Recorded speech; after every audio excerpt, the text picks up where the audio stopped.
SmartFind is DFR Online's search module. There are 4 ways to search inside SmartFind.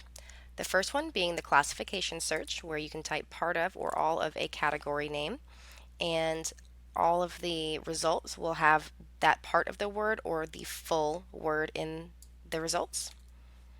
The second is a part search, where you can type in a direct part number or a description of that part, and it will show back up that way. The last is going to be the keyword search, which is a sort of Google style search function where you can type in one word or string of words, and then our software is going to bring back all results that have that word or string of word in them. The last is going to be our image searching. This is a function that is not, it does not come standard on all of our DFR environments. You may have to ask your administrator to set this up for you, including the images that we receive from our clients that will go into the place of these categories. So for example, going to drill down into compressors, we have some more here. Alternatively,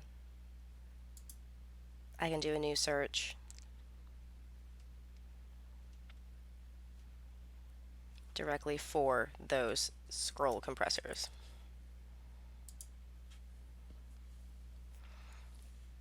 Once you're on the results page,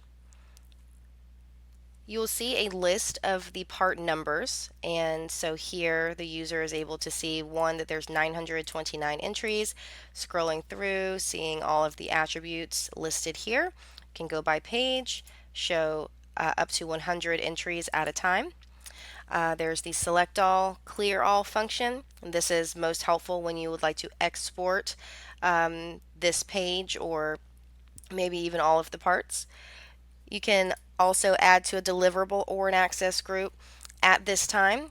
Please see our DFR University video on access groups for more information.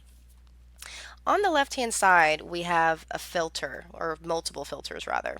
So these multiple filters are going to help the user when they're trying to narrow down on a specific attribute of a part. So for example, there's 929 parts, and now pressing the R22 refrigerant, I now have 203 entries.